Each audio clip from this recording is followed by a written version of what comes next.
Super star Rajinikanth நடிச்ச கூலி படத்தோட ட்ரெய்லர் வெளியாகியிருக்கு. இந்த படத்துக்கு பெருசா எதிர்பார்ப்புலாம் இல்ல.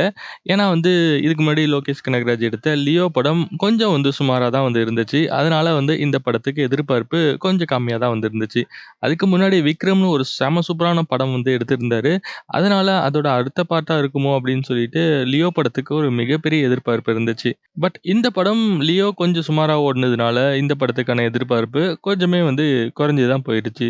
இந்த படத்தோட ட்ரெய்லர் பார்க்கும்போது ரொம்ப சூப்பராலாம் இல்ல. பட் படம் நல்லா இருக்கிறதுக்கான வாய்ப்புகள் நெறையாவே இருக்கு. ஏன்னா விக்ரம் படத்தோட ட்ரெய்லர் ரொம்பலாம் சூப்பராலாம் இல்ல. ஓரளவுக்கு டீசென்ட்டா தான் இருந்துச்சு. பட் படம் பார்க்கும்போது ஒரு எல்லாருக்குமே ஷாக்கிங்கா இருக்கு அப்படின்ற மாரி ரொம்பவே வித்தியாசமா ரொம்ப நல்லா இருந்துச்சு.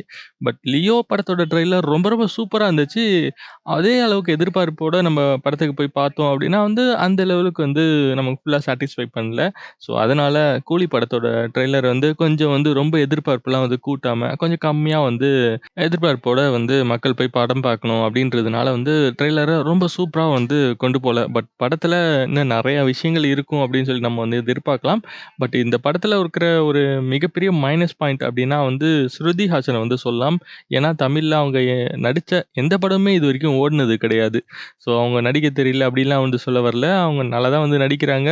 பூஜை படம்லாம் ஓரளவுக்கு நல்லா தான் இருந்துச்சு. பட் அந்த படமும் சரியா ஓடல. ஃப்ளாப் தான். அதே மாரி பூஜா ஹெக்டே நடிச்ச எந்த படமும் தமிழ்ல ஓடுனது கிடையாது. அதே மாரி ரொம்ப ராசியான நடிகர்கள்லாம் சூஸ் பண்ணியிருக்காங்க. இப்போ உடனே இந்த காலத்து ராசிலாம் பார்க்குறீங்களே அப்படின்னு சொல்லிட்டு கமெண்ட்ல சொல்லுவீங்க. அவங்க சூஸ் பண்ற கதையெல்லாம் அப்படி இருக்கா என்னான்னு சொல்லிட்டு தெரியல. இவங்க படம் இவங்கலாம் ஒரு படத்துல நடிச்சிருக்காங்க அப்படின்னாலே அந்த படம் ஃப்ளாப் தான் ஆகுது. பட் இதே மாரி ஸ்ரேயா நடிச்ச எந்த படமும் பெருசா ஹிட் ஆனது கிடையாது.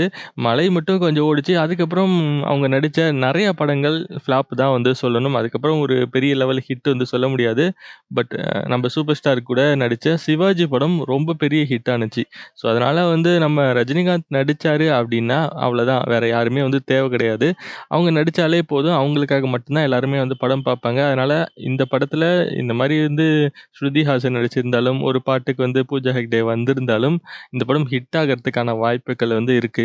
பட் 1000 கோடிலாம் வசூல் பண்ணுமா? அப்படின்றது கொஞ்சம் சந்தேகமான விஷயம் தான். பட் இருந்தாலும் எல்லா ஸ்டேட்ல உள்ள நடிகரையும் கலந்து போட்டுருக்காங்க. அதனால ஓரளவுக்கு நல்லா வசூல் பண்ணும். பட் 1000 கோடின்றது கொஞ்சம் டவுட்டு தான்.